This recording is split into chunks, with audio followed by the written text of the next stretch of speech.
want to talk about, some new information that came out today about the Bidens, because I think it's particularly relevant because this is also the 13-month, anniversary is not really the right word for it because, anniversary, connotes something good, right? This is a bad thing that happened 13 months ago. It was the 30th of June last year in 2022 that the regulators in Puerto Rico shut down my bank and held a press conference and brought the IRS, the J5 in there to talk about how they suspected the bank had been laundering money and evaded taxes, even though they knew that the bank didn't do that. Yes, they may have suspected the bank of those things before they started the investigation back in January of 2020. But by the time they finished their extensive investigation 2 years later, they knew that all of those suspicions were unwarranted because they didn't find any evidence of money laundering or tax evasion. I mean, not only did they not find evidence that the bank helped people launder money or evade taxes, they couldn't even find any evidence that it happened. Thousands of accounts, they couldn't come up with one example of a customer that actually did something wrong. At that press conference, they made a big deal. They said, there's hundreds of investigations of customers of this bank. Yeah, well, so far as I know, none of them have been charged with anything. There was a report in January that these two guys were arrested in England, and it was somehow in connection with my bank, although they never actually came out and said they had accounts with my bank, so I have no idea. But I've heard nothing about that. They've never released their names, and as far as I know, they've never been charged with anything. They got arrested, but there was never a follow-up article that they were ever charged with anything. So as far as I know, nothing has happened. Not only did nothing happen to my bank, but nothing has happened as a result of any of these investigations. But the reason I want to talk about this is because the news story that came out, and I read about this, on Zero Hedge, and I researched it too, is that the banks where the Bidens had their accounts, remember they had all these shell companies, all these LLCs that they had set up, and these LLCs had accounts at major banks, right? JP Morgan, Bank of America,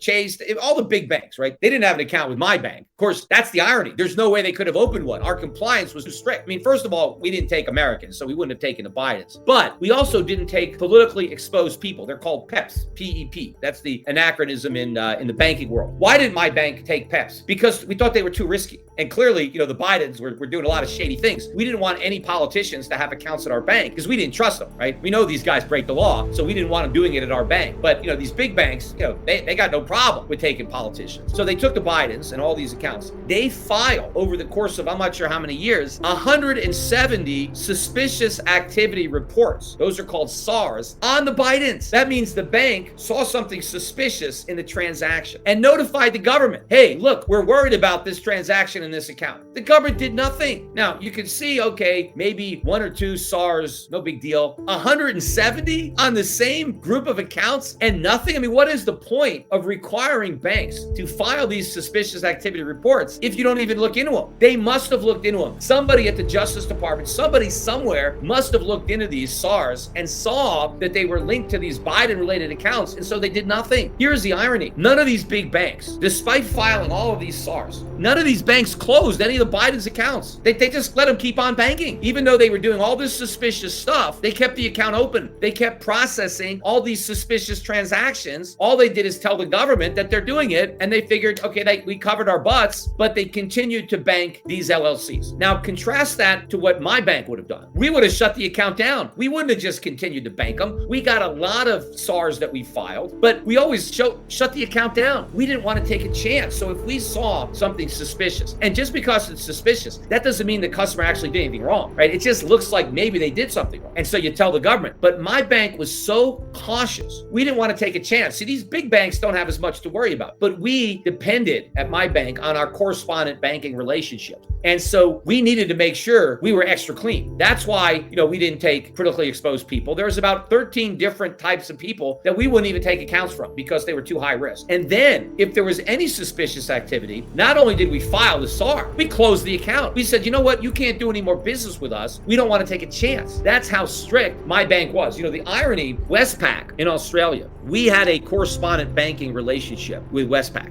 Westpac in Australia was fined like $2 billion for millions of anti-money laundering violations that were made by its correspondent banks. So they were holding Westpac responsible for these AML violations from correspondent banks like Euro Pacific Bank. But here's the important point. None of those multi-million violations were related to my bank. Even though we were a correspondent customer of Westpac, and we were submitting all sorts of wires that they were processing. None of our wires were the problem. It was all these other banks that had suspicious wires. They're the reason that Westpac got in trouble. They're the reason that Westpac got fined. But 60 Minutes Australia didn't look at any of those banks and accused those banks of helping Australians launder their money or evade taxes. They accused the one bank that had a relationship with Westpac that was squeaky clean. We did nothing wrong. And again, here is the irony. 60 Minutes and these reporters said that, hey, you got 100, Europe Pacific had like 100 Australian customers. And they said that those Australian customers were using my bank so they could evade taxes, right? Even though not a single one of them has been found to have used their account to evade taxes. They said that they were using my bank to evade their taxes. Why? Because they said, well, Peter Schiff's bank wasn't subject to the CRS reporting requirements. Well, neither were any of these big banks that the Bidens were doing business with, because no banks in the United States are subject to CRS, not just Puerto Rican banks, all banks. Every single American bank was operating under the same rules as my bank in Puerto Rico. Here's the truth. If those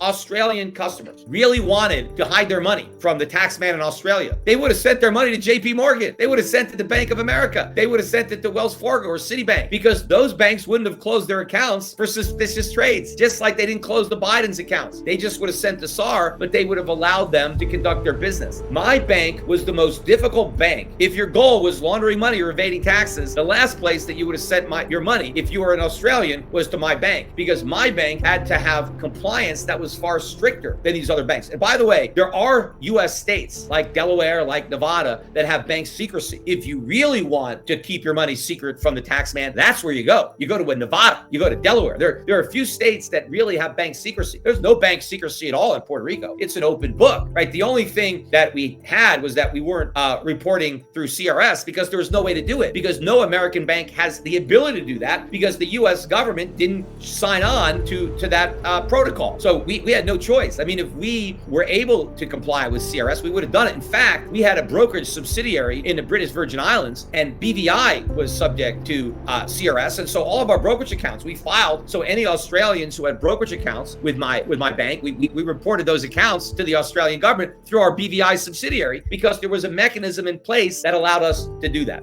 So what's happening just today just highlights how much stronger my bank's compliance was than all these other banks. Yet my bank got shut down. And again, if you haven't watched the press conference, it's up on my website. Again, they had that press conference on 13 months ago today. The sole purpose of that press conference was to pretend that my bank was being shut down for money laundering and tax evasion, even though it was actually being shut down for not having enough capital. According to the Commissioner of OSIF, my bank was critically insolvent, except a couple of weeks later, she signed off on the liquidation plan that certified that my bank was not only not critically insolvent, we had almost $3 million more than was owed to the customers. And in fact, all of the customers' deposits were kept in cash. The bank had no debt and no loans, yet it was put into receivership anyway. And the problem is, here we are 13 months later, and not a single nickel has been returned to a single customer. None of my bank customers have gotten their money. I could have sent back every customer 100% of their money 13 months ago had Puerto Rican regulators let me do it. But they didn't. They didn't want me to do that. They wanted to make a big deal about helping the IRS pretend my bank was shut down for money laundering and tax evasion. And so they held that press conference. They let those guys come and talk about tax evasion and money laundering, to the point where the Portuguese government actually froze the bank's account at Nova Bank and caused a whole chain of events to happen. But here we are today, 13 months later, and I still have no idea when anybody is going to get their money. Who knows? I mean, someday, I hope it doesn't go an entire second year and all that money is unnecessarily tied up. But I could have sent it all back. I wanted to send it all back. Of course, there was no reason, because I had to buy it. I had a company who was willing to buy that bank, put in more capital, would have been seamless for all the customers. That deal was on track until they pulled the rug out from under it with no advance notice 13 months ago to do this press conference so the IRS could pretend that their Operation Atlantis, which was a complete embarrassing failure, was actually a success. Now, there was a great article, I'm mentioning it again, it was written about this in the Daily Wire. I've read that article now a few more times. The writer did an excellent job. Again, I didn't write this article. I mean, he did his own independent research.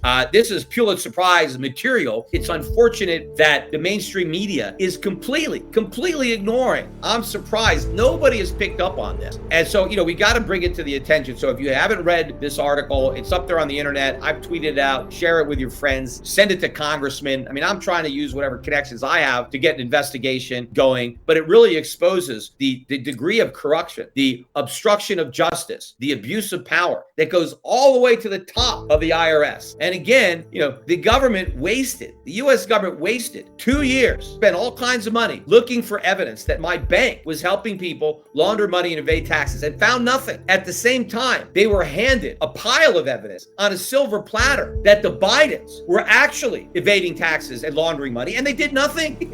So here I am, innocent, was punished. I lost my entire bank, and absolutely nothing has happened to Joe Biden or Hunter Biden or anybody in the Biden clan, despite the fact that there's overwhelming evidence of guilt.